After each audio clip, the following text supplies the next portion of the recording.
Inicialmente eu gostaria de dar um aviso que o Convite à Física agora conta com um novo site, tá certo? É o mesmo endereço, mas o site é novo, e aproveitar e agradecer o Leandro Leal pela preparação do site. Quanto ao Convite à Física de hoje, nós temos o prazer de ter o professor Carlos Henrique de Brito Cruz, que formou-se em engenharia pelo ITA em 74, depois 78, 74, desculpa. Depois doutorou-se pela Unicamp, trabalhou no Bell Labs nos Estados Unidos também, e o principal interesse dele em física é fenômenos ultra rápidos aplicados a materiais e telecomunicações. Quanto à carreira do professor Brito, ele, em 82, já era professor titular na Unicamp, ele foi diretor do Instituto de Física, foi pró-reitor de pesquisa, reitor da Unicamp e hoje ele é diretor científico da FAPESP. Obrigado. Obrigado, Oscar, pela apresentação. Agradeço também aos organizadores, o Paulo, pelo convite para eu vir fazer essa apresentação aqui para vocês, onde o tema sobre o qual nós conversamos e escolhemos para falar seria esse de uma visão sobre ciência e tecnologia no Brasil. Falando sobre alguns dos pontos fortes que nós temos, segundo a minha avaliação, vou tentar mostrar isso a vocês, que eu diria que se concentram principalmente na área da ciência acadêmica, quer dizer, ciência feita em universidades no nosso país, que tem um nível, uma intensidade e uma competitividade internacional relativamente boa. E também vou comentar sobre uma outra área de pesquisa no Brasil, que é a área de pesquisa que acontece, ou que deveria acontecer, se esperaria que acontecesse em empresas, que acontece em intensidade muito pequena, o que gera vários tipos, eu acho, e vou tentar fazer esse argumento ao longo da apresentação, de distorções no país. Algumas delas são talvez o fato de que, devido a essa fraqueza no lado industrial, em termos de fazer pesquisas, gerar conhecimento e usar esse conhecimento para ser mais competitivo, a população e aqueles que pagam imposto dentro da população, os contribuintes, tendem a perceber pouco os bons efeitos da boa ciência acadêmica que tem no país. E com isso gera-se uma dificuldade toda vez que você vai fazer argumentos sobre necessidade e importância de ter mais e melhor financiamento, especialmente financiamento público, das atividades de pesquisa acadêmica. Segunda distorção que essa pequena intensidade de atividade de pesquisa industrial tende a criar é uma tentativa de indústria e governo empurrarem para as universidades uma tarefa que deveria ser da indústria, que é fazer pesquisa aplicada, desenvolvimento tecnológico, etc. E aí eles olham e falam, mas nós não conseguimos fazer porque é caro, e na universidade está cheio de pesquisador, então vamos empurrar para eles fazerem. O que é uma coisa que, na minha opinião, em muitas ocasiões, pode ser muito pernicioso para a universidade, porque a desvia do seu compromisso e da sua missão fundamental de avançar o conhecimento e fazer boa educação para os estudantes. E nem sempre um projeto de desenvolvimento tecnológico que se passa para uma empresa vai ajudar essas duas coisas. Algumas vezes pode até ajudar, aí não tem mal nenhum fazer, mas muitas vezes não ajuda. Então, essa fraqueza do lado industrial acaba sendo algo com que todos nós que trabalhamos na universidade pública, trabalhamos na pesquisa acadêmica, por mais que a gente possa tentar pensar, bom, isso não é meu problema, é o problema da indústria fazer, é um problema que acaba caindo em cima da gente, porque o governo e os industriais ficam inventando estratégia para tentar virar a universidade naquilo que ela não deve ser.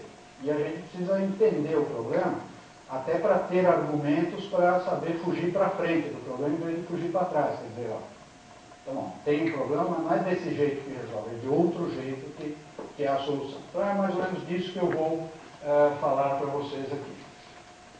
Eu gosto de começar fazendo um introdução breve aqui sobre, nós vamos gastar alguns minutos, sobre alguns aspectos importantes da atividade científica e da atividade de geração de conhecimento tecnológico, de inovação, para o qual eu gosto de usar esse exemplo, que é o exemplo do transistor, né?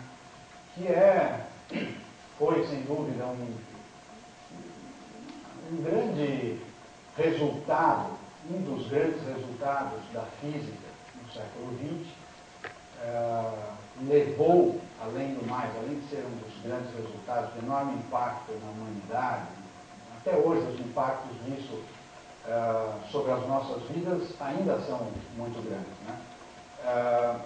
Ao lado disso, levou também praticamente a criação de uma área de pesquisa na física, que é a física do estado sólido, que cresceu e tornou-se uma das principais áreas de pesquisa em física depois desse assunto do transistor.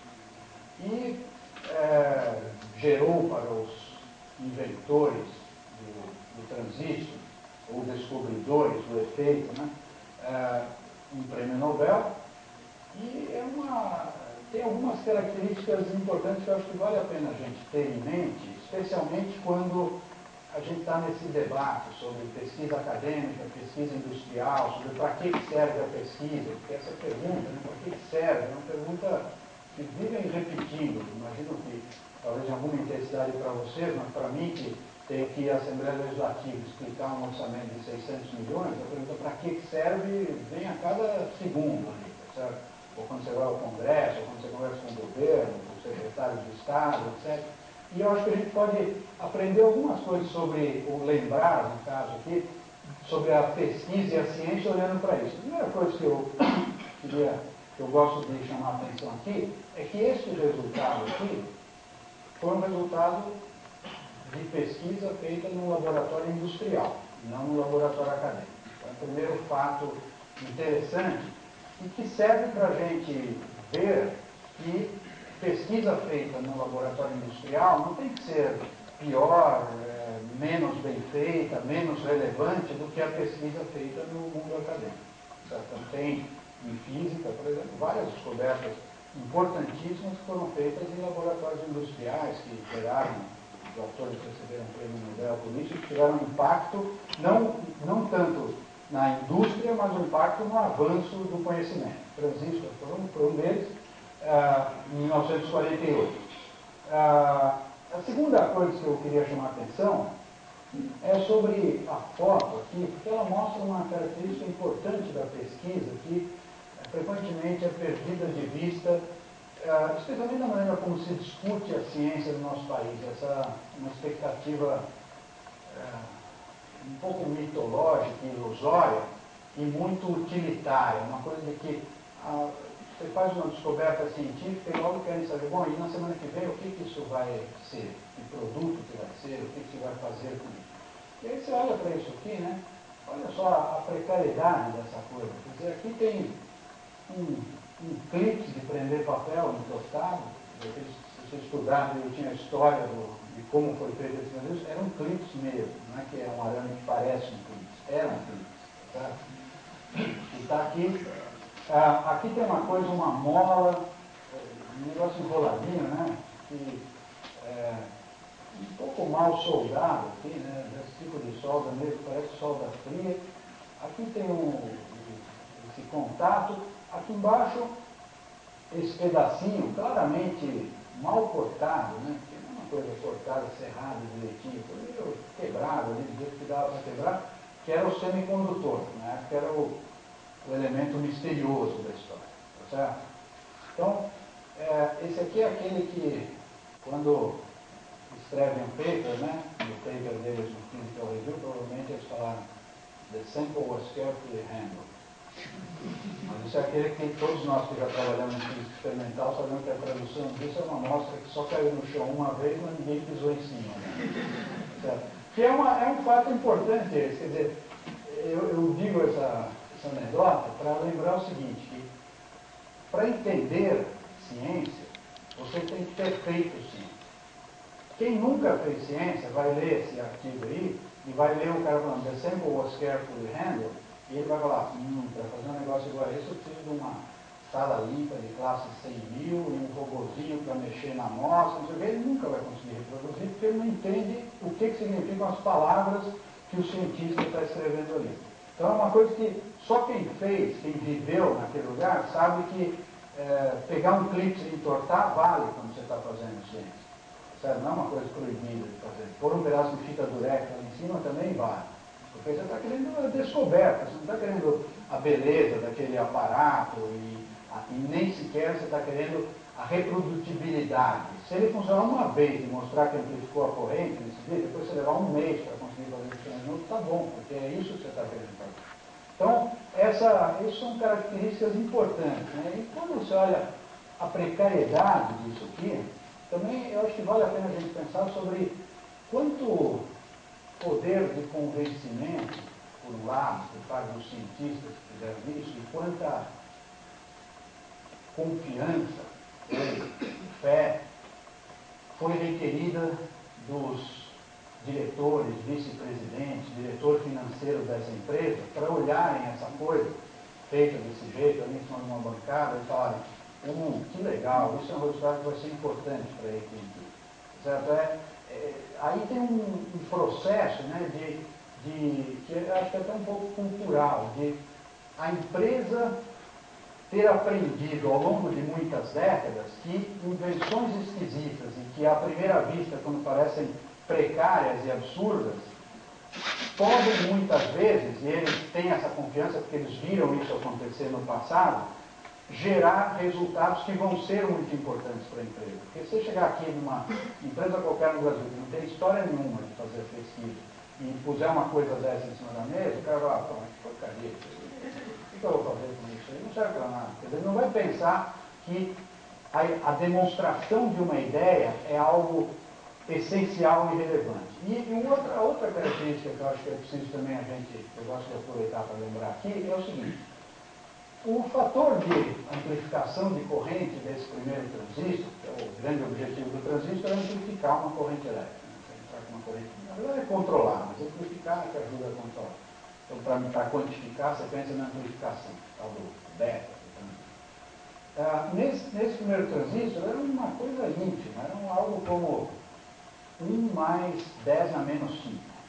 Sabe? Eu acho que você tinha que medir muito e confiar numa medida de 10 a menos 5 para saber, sabe, que era aquilo. Um cidadão normal ia olhar para isso e falar, isso aqui deve ser um erro de medida, não vai dar certo. Mas o cientista, ele sabe também uma outra coisa muito importante, que é o seguinte: ele sabe que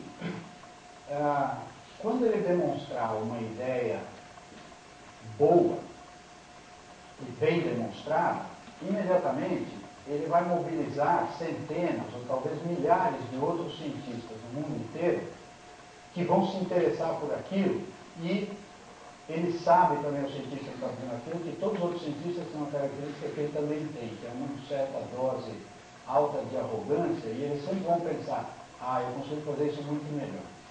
E vão se pôr a fazer muito melhor e vão fazer. E vão contribuir, e na verdade o resultado final é o resultado dessa rede de pessoas, não é o resultado de 1, de 2 ou de 3.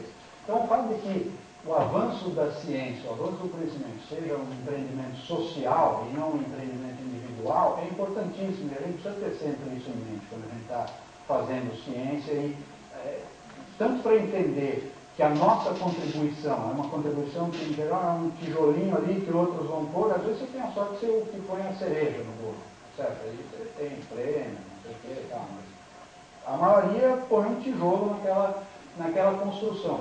E que isso é para ser assim, quer dizer, é a maneira de a ciência avançar, e não é errado que seja assim. É um empreendimento social e não é um fato individual. E por isso, comunicação com outros cientistas é muito importante.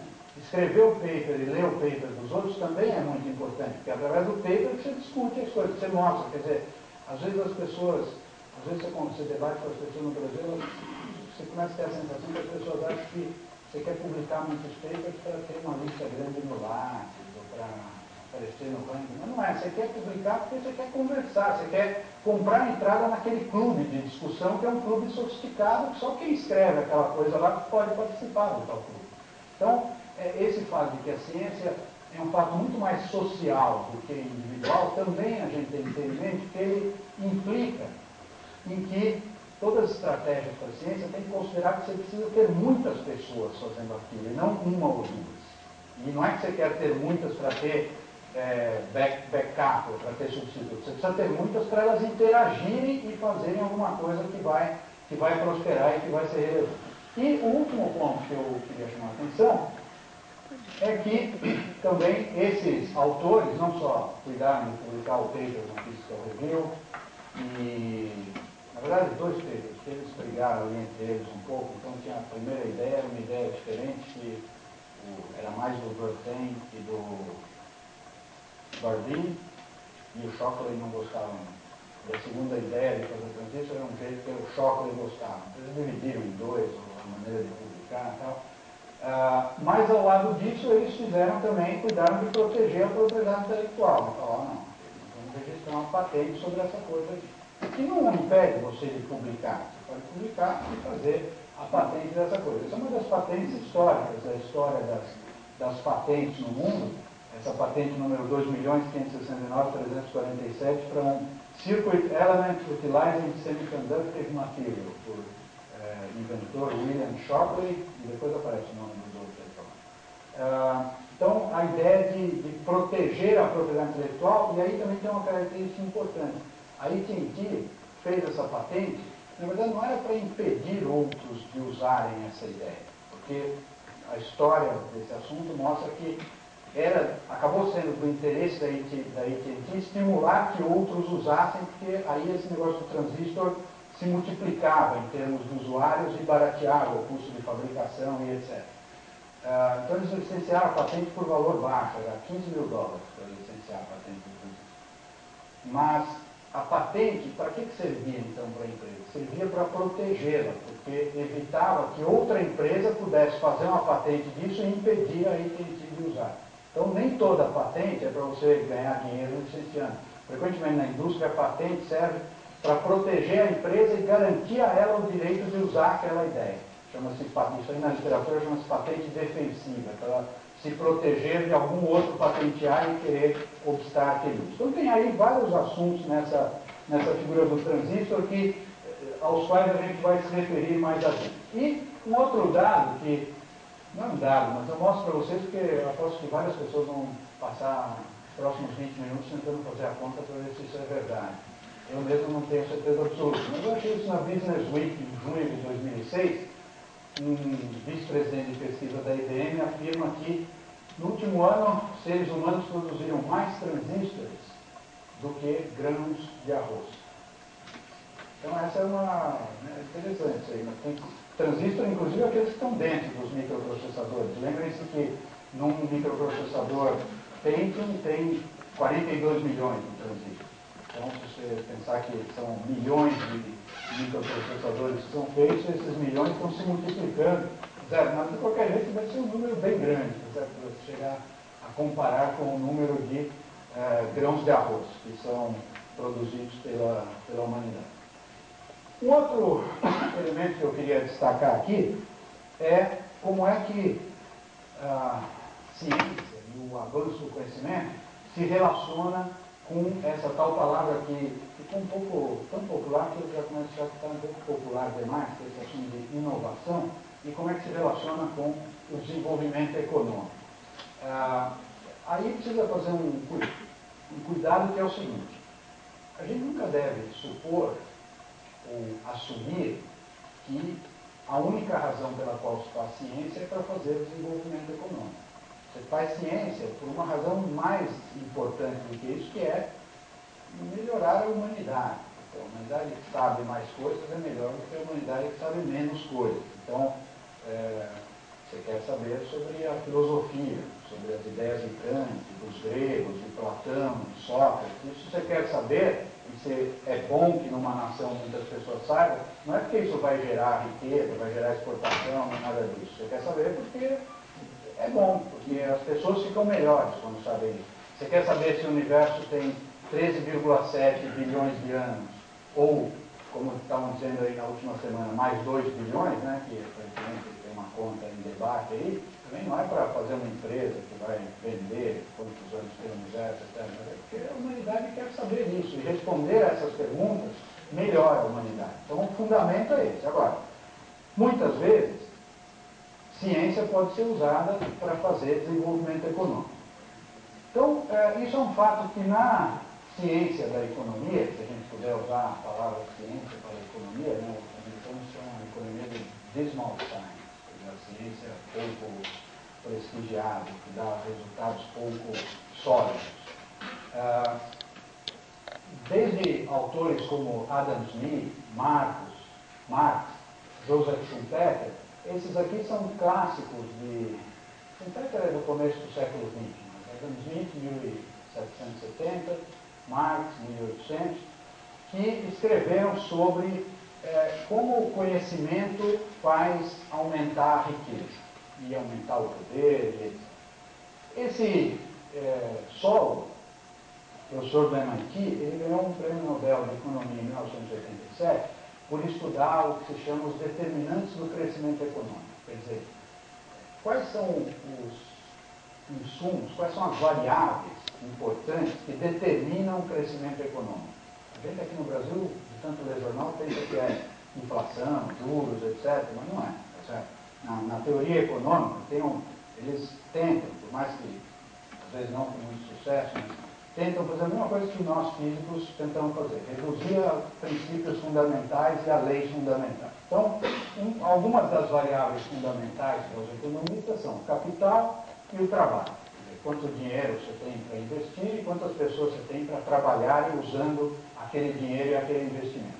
Durante muitos anos, muitos séculos, a teoria econômica achava que capital e trabalho sozinhos determinariam o crescimento econômico. Então, é uma questão de ver quantos trabalhadores e quantos milhões de dólares você tinha para investir. Solow fez uma medida muito cuidadosa sobre, aí é uma coisa meio de medir mesmo, é quase um negócio com o mesmo cuidado que o Millikan mediu a carga do elétrico.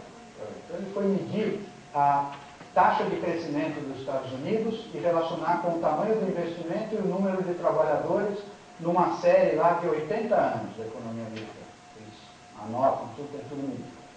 E ele descobriu que, usando só capital e trabalho, ele não podia explicar o crescimento da economia americana. Ele tinha que usar um outro elemento aqui, que ele não sabia bem o que era. Ele, no paper dele, ele alude à tecnologia. Ele fala, olha, isso aqui deve ter a ver com usar mais tecnologia, ou usar mais educação ou mais conhecimento. Mas ele nem pôde ser, como ele era um cientista cuidadoso, ele não fez uma afirmação peremptória de que é isso. Esse mais alguma coisa ficou conhecido como resíduo de Solow. Vocês veem que interessante, ele ganhou o Prêmio Nobel de Economia por fazer uma conta e demonstrar que ela não dava certo e falar, ó, a conta não deu certo, falta alguma coisa que eu não sei bem o que é. Desse jeito ele ganhou o Prêmio Nobel de Economia. Mas é que, na verdade, o que ele fez foi demonstrar que uma conta anterior estava errada. O jeito anterior de fazer não explicava o problema. Ou não, precisa usar mais alguma coisa para explicar.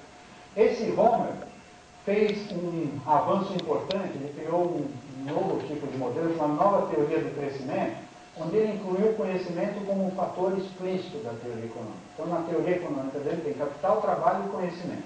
Conhecimento significa, por exemplo, que torna-se, na teoria do Homer, importante, quando você vai tentar modelar a economia de um país, você contar quantos cientistas tem nesse país.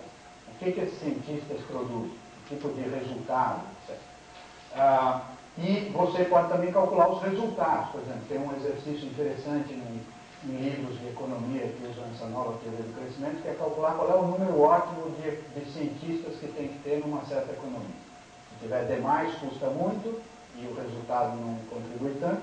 Se tiver de menos, falta ideia para aquela economia crescer. Então, embora tenha um monte de fraquezas, de deficiências, é interessante de ver como o assunto ciência e cientistas tornou-se, no fim do século XX, um assunto explicitamente importante na teoria econômica. Tanto que, se você pegar a economia dos Estados Unidos de 1960 a 1990, você pode fazer a conta ali do crescimento, comparar o capital, o trabalho, e vai se verificar que 1/3 do crescimento, da taxa de crescimento econômico, foi na média 3% por ano, então 1 ponto percentual, vem de avanço da tecnologia, que é uma quantia apreciável, tá certo? 1/3 da taxa de crescimento não é pouca coisa. E é atrás desse 1/3 que todos os países do mundo correm, tá certo? Quer dizer, todos os países que entenderam que ciência é importante, eles correm atrás de ver como é que eles vão fazer para pôr esse 1/3 a mais no seu crescimento econômico. Então, eu vou falar para vocês aqui, mais ou menos nessa sequência aqui, agora entrando aqui em ciência e tecnologia no Brasil, depois dessa introdução um pouco longa, sobre situação de pesquisa no mundo acadêmico, pesquisa no mundo empresarial, vou comentar essa distorção a qual eu me referi, que é a pouca pesquisa que acontece nas empresas. Depois vou fazer uns comentários sobre como é que funciona esse assunto do Estado, do governo, né? Apoiar a atividade de pesquisa em empresas, como é que isso é feito em outros lugares e como é que isso é pouco feito no Brasil. E é uma das razões porque a gente tem pouca pesquisa na empresa, mas é uma delas só, não é o que explica todo o assunto. E fazer um comentário sobre o papel da universidade e o papel de cada um dos atores institucionais que tem aí. Então, para falar da pesquisa acadêmica, de um jeito muito sintético e rústico, eu mostro para vocês aqui três figuras. Então, essa primeira aqui, que tem barras vermelhas, mostra um indicador simples para você ver como a pesquisa acadêmica brasileira está avançando, que é o número de artigos científicos originados no Brasil e publicados em revistas de circulação internacional. Então, esse é um número que passou de 2.000 artigos por ano para mais de 12.000 artigos em 2004, se não me engano, 2003 ou 2004. É um número que sextuplicou, agora já foi multiplicado por 7. É um crescimento apreciável. E foi um crescimento apreciável não só em termos absolutos, mas também em termos relativos, porque esse gráfico de bolinhas, que é o eixo da direita aqui, mostra quantos por cento da produção científica mundial vem do Brasil. Então, é um número que em 1980 eram, quanto que diz lá? 0,4%, tá? E em 2003 chegou a 1,6%, alguma coisa assim. Hoje está perto de 2%. 2%, vejam, não é um percentual desprezível. Aquilo que passou na cabeça da maioria de vocês, quando eu falei 2%, vocês devem ter falado, 2% é a mesma coisa que nada. Mas não é a mesma coisa que nada. Ó. Toda a ciência produzida na Inglaterra, que é um país forte em termos de ciência, significa 6% da produção científica mundial. Toda a ciência produzida na Itália significa 4%. Então, o Brasil está metade da Itália, basta lembrar que a Itália é o país do Leonardo da Vinci, né? Já Galileu mexe com ciência há algum tempo atrás, porque Galileu é de 1620, tá certo? O que tinha no Brasil em 1620? Capitanias hereditárias. Lembra que a gente estudou no vestibular? Então, Duarte da Costa, Tomé de Souza, etc. Então, o Brasil entrou tarde nesse assunto e, tendo entrado tarde, na verdade entrou praticamente, para falar seriamente, entrou quando a USP foi criada, em 1934. Então fazem 60 anos atrás. Então, 2% não é uma coisa ridícula. E tem que sempre lembrar também que esse 2% do Brasil, todo ano cresce um pouquinho. Porque o crescimento da produção científica brasileira, nos últimos 15 anos, sempre foi um dos 3 maiores crescimentos do mundo. Então, todo ano, como o crescimento é um dos 3 maiores, está muito acima da média mundial, todo ano ganha um pouquinho na porcentagem geral. Então, no ano que vem vai ser 2,1, depois vai ser 2,2, e o da Inglaterra, que era 6, vai ser 5,9, 5,8, etc., porque eles já estão estabilizados. Como eu disse, desde 1600 que eles estão fazendo isso. Então, não é uma coisa importante isso. E é importante também, porque tem que lembrar que isso é resultado de um esforço organizado e articulado do Estado brasileiro e feito em universidades públicas. Isso é um dos grandes resultados das universidades públicas do Brasil. A gente não deve olhar para isso e falar, não, isso não é nada, porque isso é um dos grandes resultados que a universidade pública boa fez no Brasil, que é pôr o Brasil no mapa da ciência mundial. E fez isso de que jeito? Eu acho que uma das maneiras, o que está na raiz dessa curva de barras vermelhas aqui, é esse gráfico que está embaixo, que é o número de doutores formados a cada ano no Brasil. Se você olhar, O gráfico até parece um pouco, você podia aplicar uma técnica aqui de detecção síncrona e ver quando aqui teve um blip e apareceu um outro em cima. Tá? Quer dizer, tem uma relação entre as duas curvas.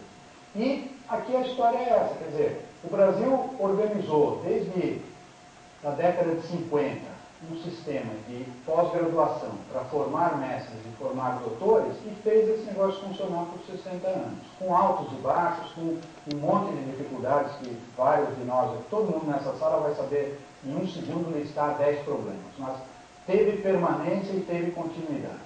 Certo? Há 60 anos que o Brasil está fazendo isso e não muitos países do mundo na categoria do Brasil estão fazendo isso. Então é uma coisa importante, é um resultado importante do planejamento e de uma política de Estado no Brasil, que entrou o governo, saiu o governo, tinha democracia, depois veio a ditadura, depois da ditadura veio um, veio o outro, veio não sei o quê, a política continuou aí.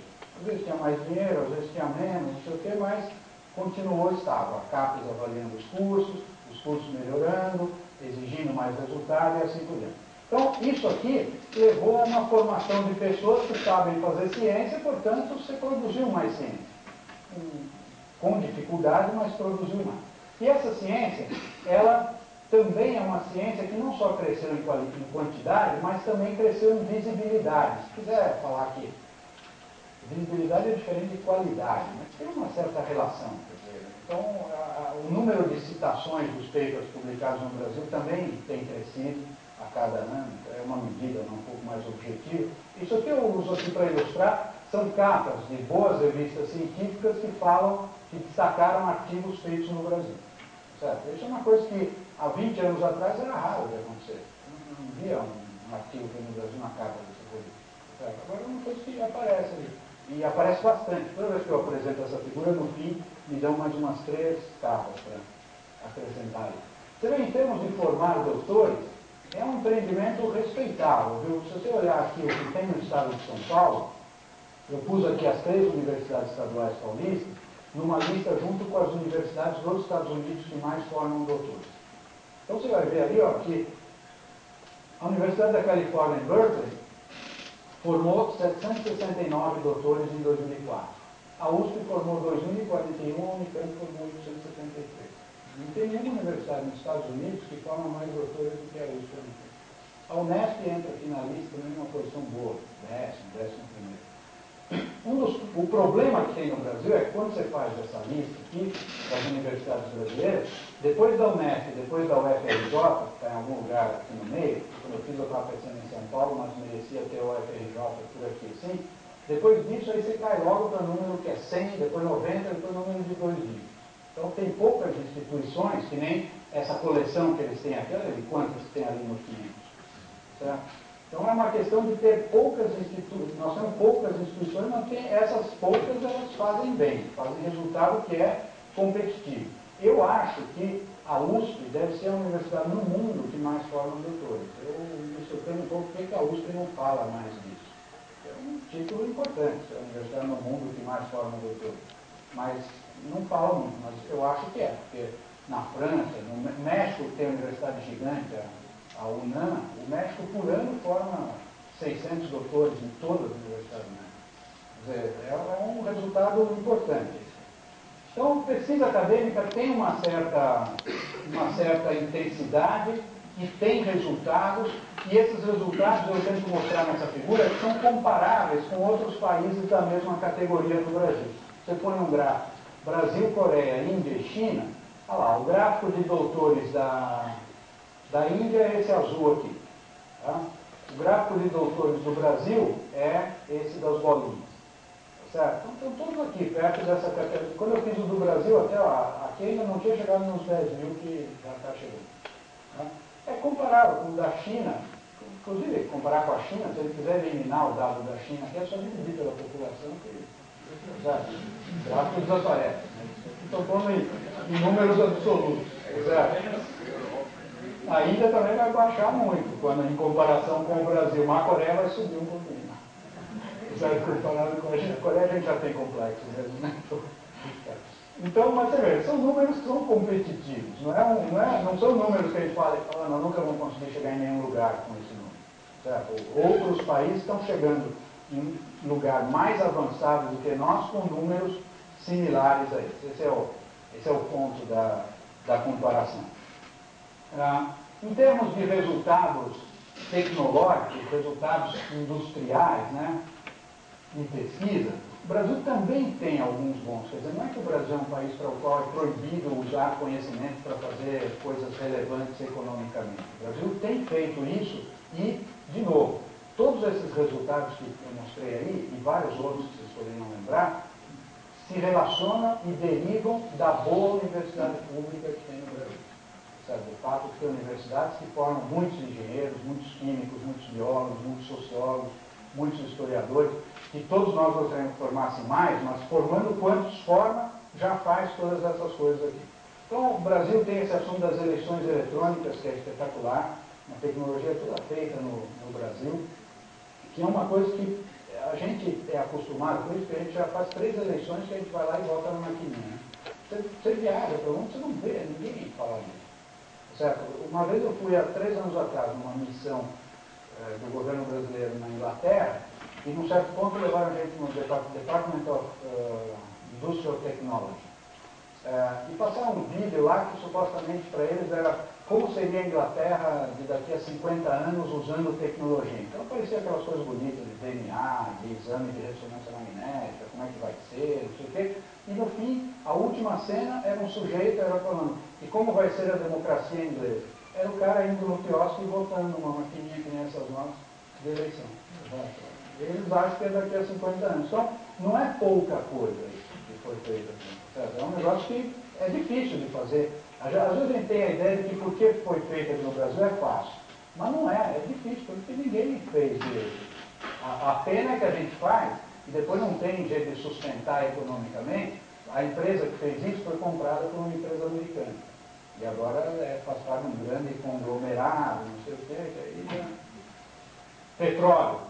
Está muito falado ultimamente. Esse negócio de furar petróleo, pegar petróleo a 5 mil pés, né?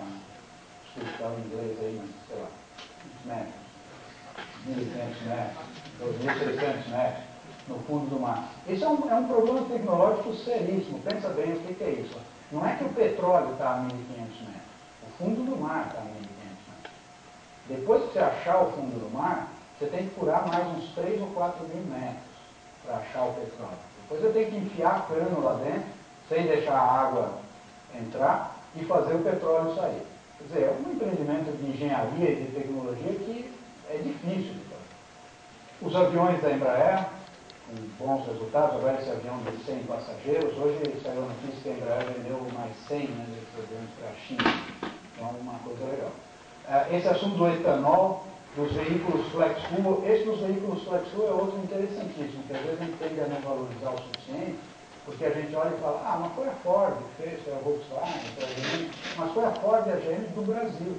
Não foi a Ford dos Estados Unidos que fez o veículo flex fuel, o motor. Eles têm um outro deles lá, que eu tenho um livro aí sobre o fim do petróleo, que é um relatório feito por uma comissão do Departamento de Comércio dos Estados Unidos, presidida pelo George Shultz, que foi secretário de Estado dos Estados Unidos.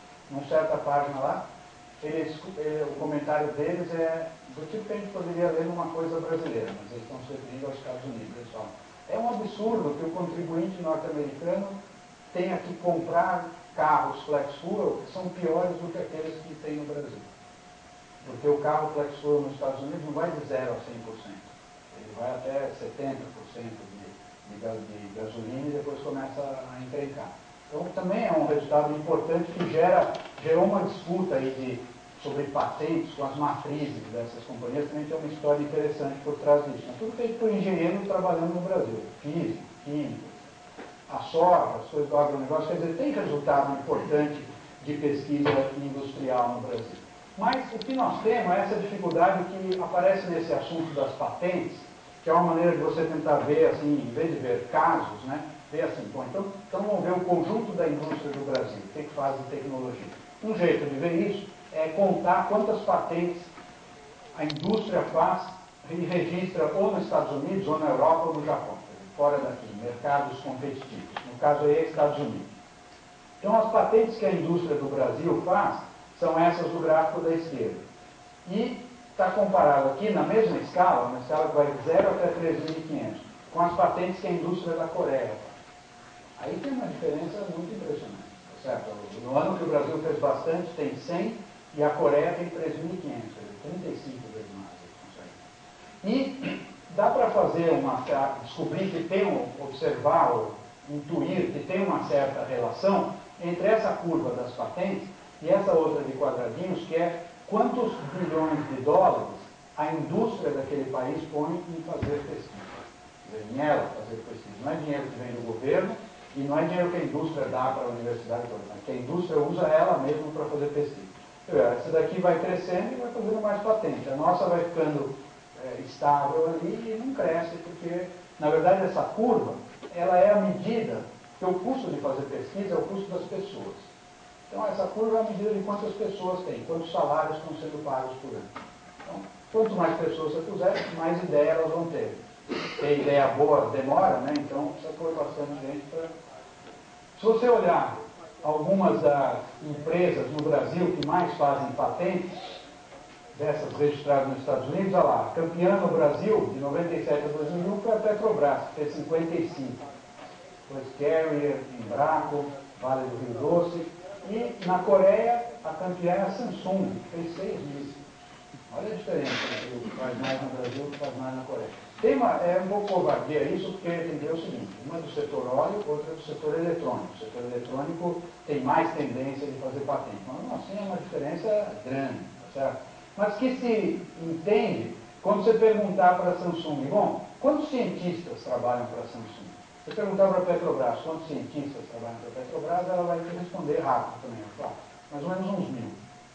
São aqueles que têm no CENPES, mais a rede de laboratórios universitários que trabalha para eles. Se você perguntar para a Samsung quantos cientistas trabalham como cientistas para a Samsung, a resposta vai ser 15.000. Quer dizer, eles têm 15.000 cientistas com a função de descobrir coisa que é importante para a Samsung. Então, isso aí leva a ter mais ideias e ter mais ideias que geram patentes que nem essa daqui, que eu já falei antes, do transistor, mas para a gente não mitificar muito o assunto da patente, aqui está uma outra que não requer microscópio eletrônico, nem sequenciador de DNA, é a patente do Superior Performance Yo-Yo. Onde esse senhor aqui, o senhor Michael Caffrey, de Tucson, Arizona, ele aparentemente prestou atenção nas aulas de física do colégio e ele viu que ele podia fazer um ioiô que tem uma espécie de uma embreagem aqui. Isso aqui é uma bolinha de aço, o número 32 é uma esfera de aço. Aqui tem uma mola e aqui tem um pino, né?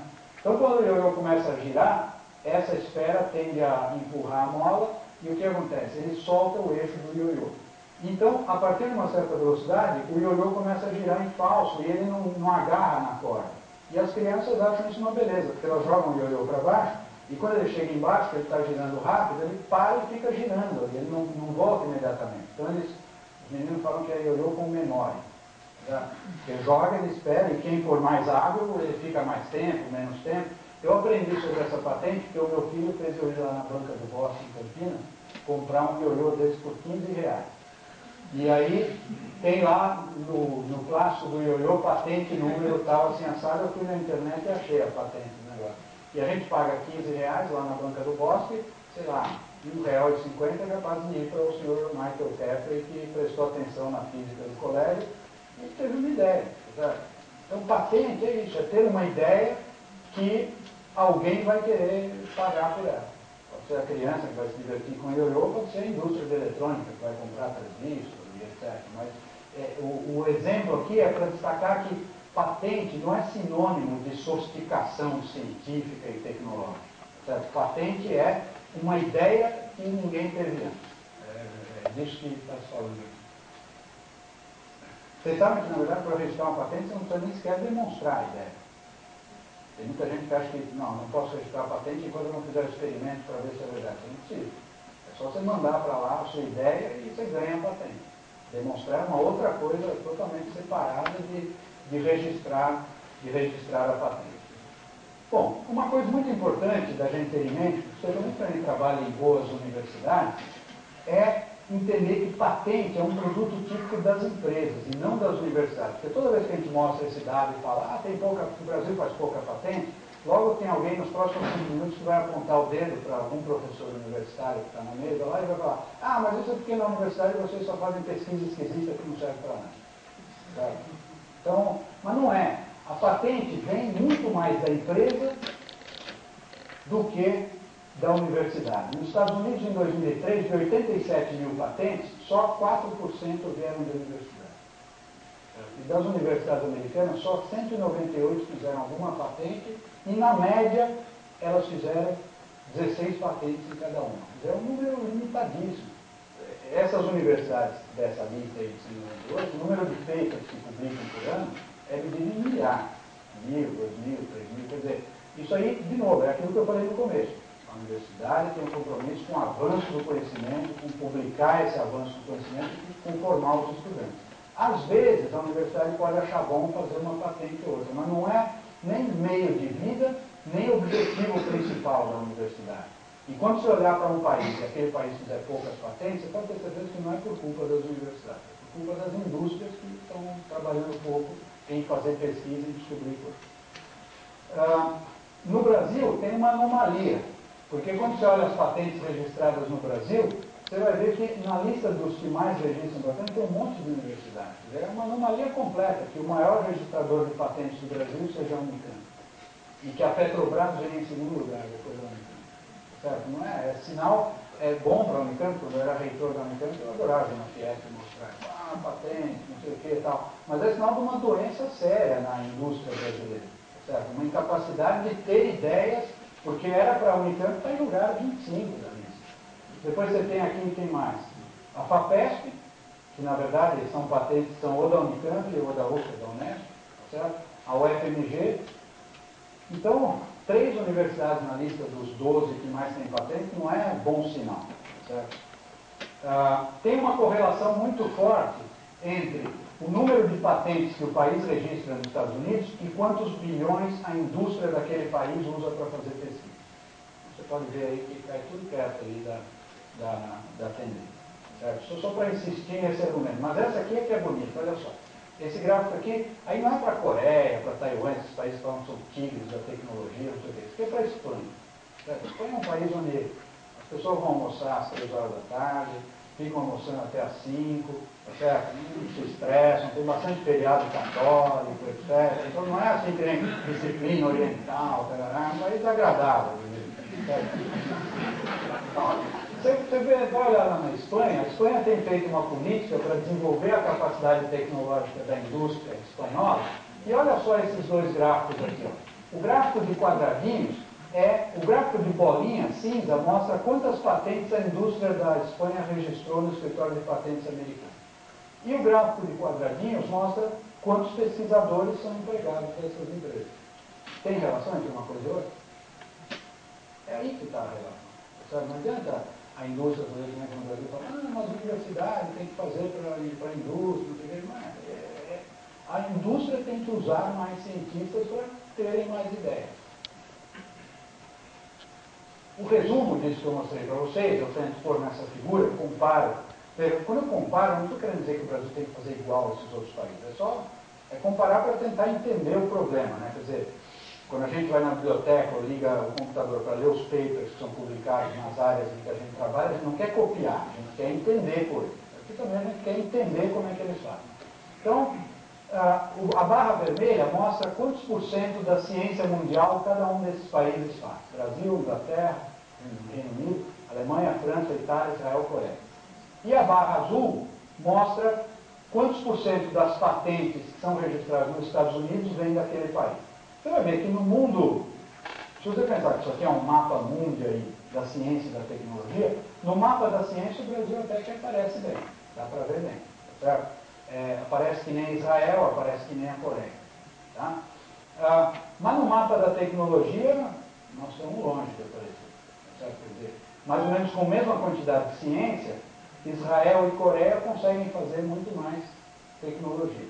Aí tem uma coisa que precisa lembrar que é o seguinte, essa tecnologia não quer dizer que seja feita com esta ciência, porque a ciência é pública. O mundo inteiro pode ler. A tecnologia que tem parte, tá certo? Então, A tecnologia é feita com toda a ciência que você consegue pegar em qualquer lugar do mundo. É a história de ler os papers, certo? Enquanto que a tecnologia não, aí ninguém publica como é para você ver, como é que aí cada um segura o seu. Então, a história de fazer tecnologia significa não virar, por exemplo, no caso de Israel, virar esta ciência nesta tecnologia, mas significa ter gente suficiente em Israel para ler esta ciência da Itália, a da França, a da Alemanha, a da Inglaterra e virar na tecnologia que Israel quer fazer. Certo? Você vai ler a ciência do mundo para fazer. Então, isso é uma coisa importante, porque aí você olha aqui, o Brasil faz 2% da ciência do mundo. Você não precisa querer fazer metade da ciência do mundo. Que meta que você deve ter em termos de porcentagem da ciência mundial? É difícil de fazer, né? Mas eu fiquei imaginando como é que seria se eu fosse fazer um Age of Empires que tivesse um item lá que era fazer ciência. Quantos papers eu queria pôr de meta de fazer no fim do ano? Mas a meta, eu acho que você pode pensar o seguinte, num país tipo Brasil, Israel, e todos esses aqui da lista, o que você quer fazer é o seguinte, com esses 2% de ciência, você está conseguindo treinar gente em quantidade suficiente para ler e entender os outros 98%? Ou, melhor ainda, dentro dos outros 98%, lerem e entenderem aquilo que interessa para você fazer tecnologia, se você estiver fazendo isso, você está mais ou menos cumprindo a função.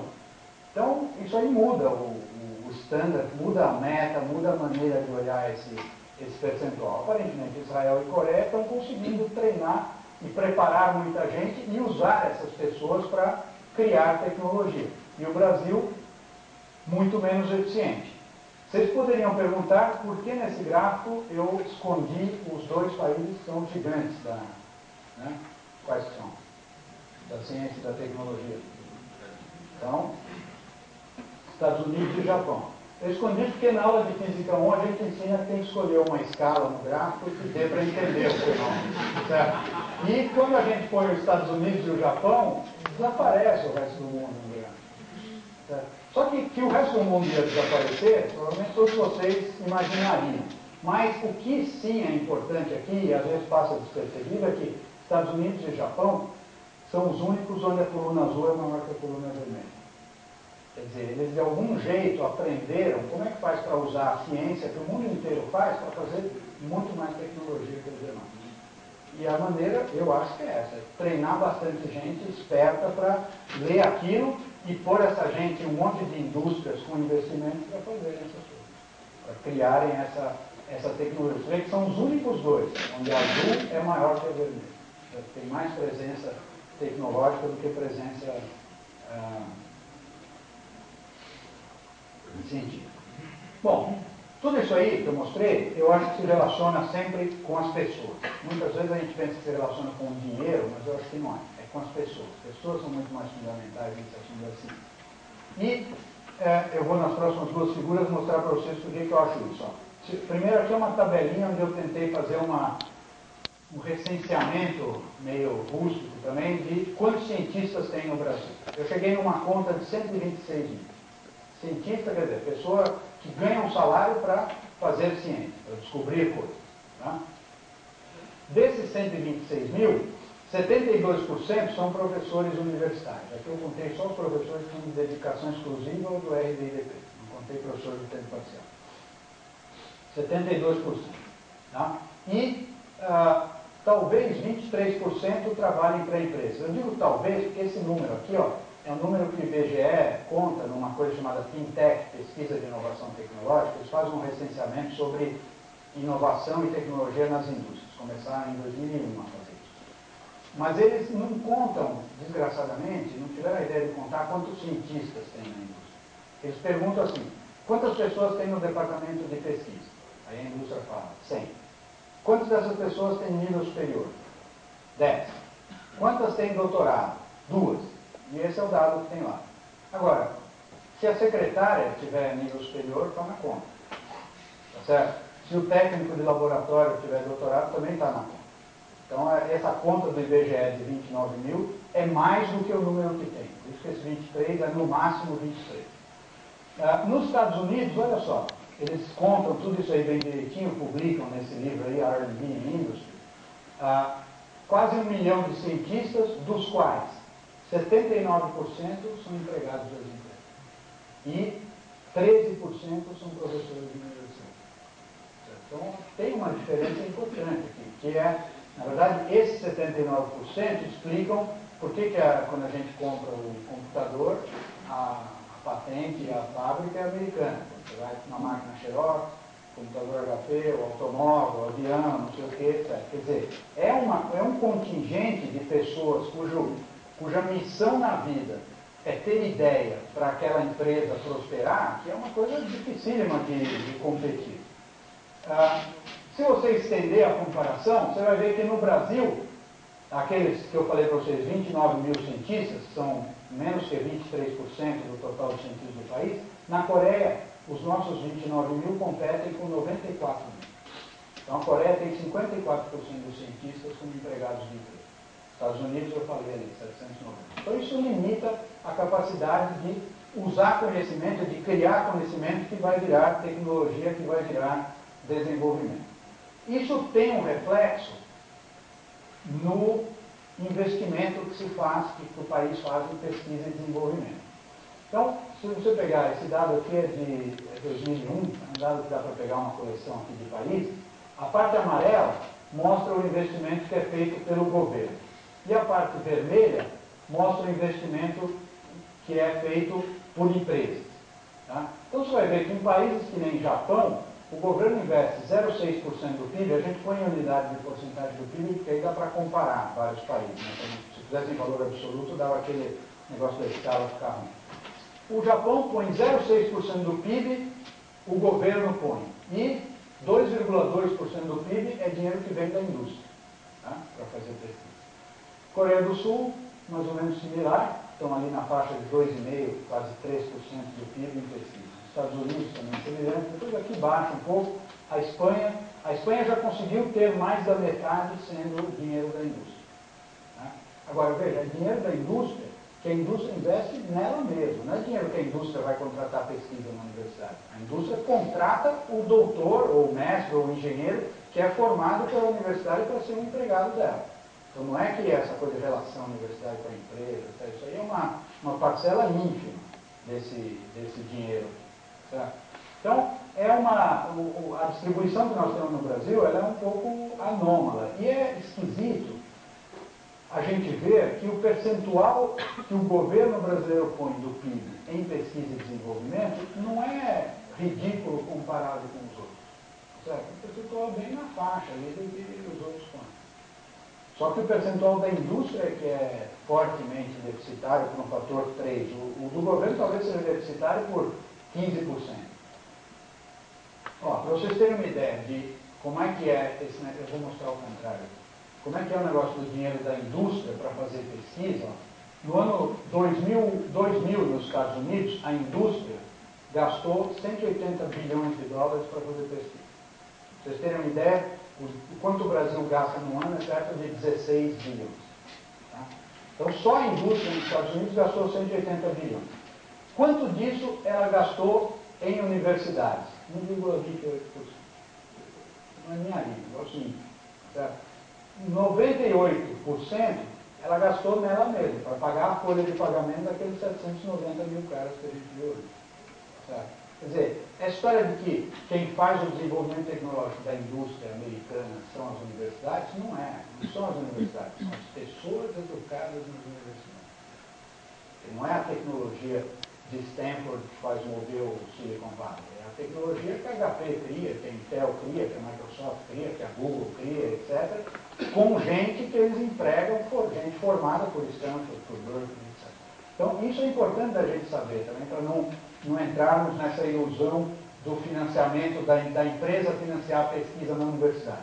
Quando você olha aquele gráfico de dentro da universidade, nos Estados Unidos, quem é que financiou a pesquisa universitária, que custou 27 bilhões de dólares? Veja que a pesquisa universitária nos Estados Unidos custa 1/6 do que custa a pesquisa industrial, que tem relação com o número de pessoas. Tá? Quem financiou? O governo financiou 2/3. E a indústria, quanto financia? 7%. A indústria dos Estados Unidos nunca financiou, na história inteira dos Estados Unidos, mais do que 7% da pesquisa que se faz na universidade.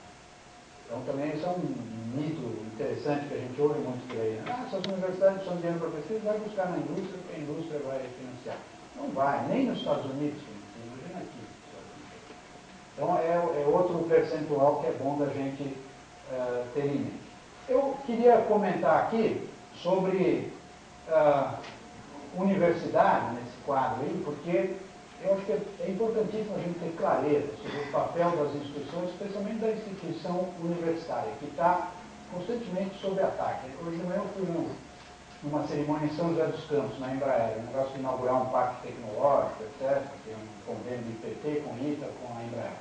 E estava lá o governador Lembro. Ele fez um discurso que falava, a universidade tem que fazer, umas coisas que não estão certas. Não é a universidade que tem que fazer para a Embraer, é a Embraer que tem que fazer.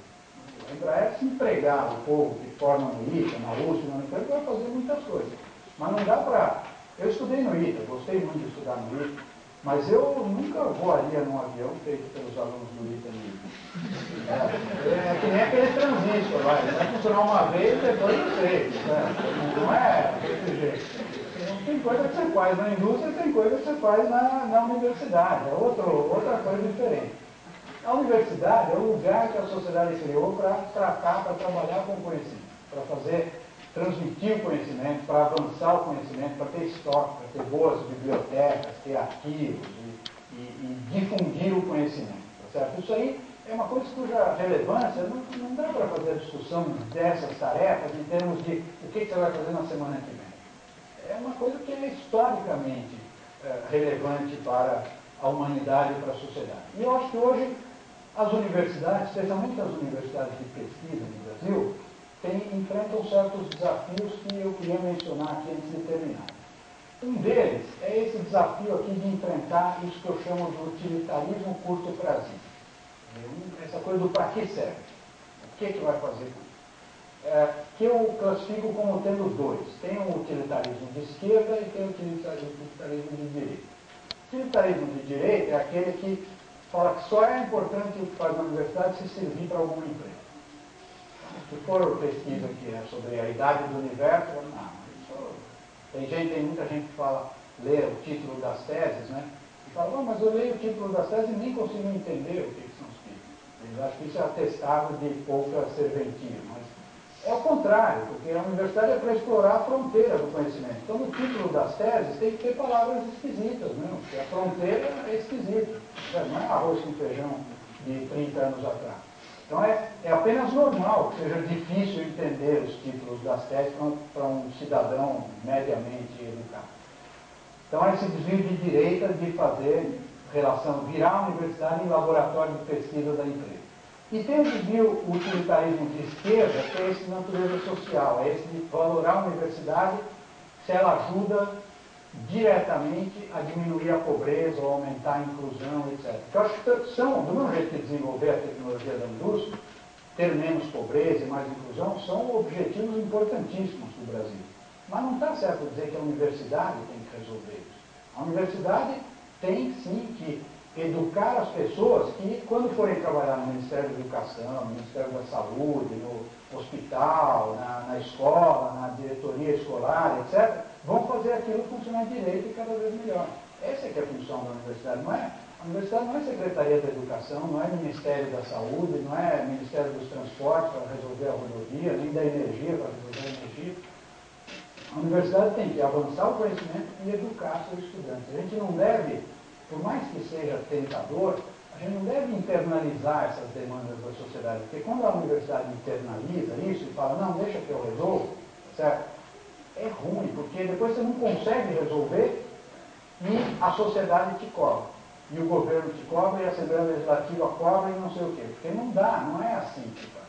Então, a universidade precisa fazer um processo, eu acho que é um de fugir para frente, eu chamo. Quer dizer, tem que assumir o seu compromisso com o conhecimento e assumir o seu compromisso com os seus objetivos institucionais. E insistir para esclarecer o país que tem muitos atores nesse mundo aí do conhecimento e da inovação. Além da universidade, tem um ator importante que é a indústria. Tem outro que é o governo.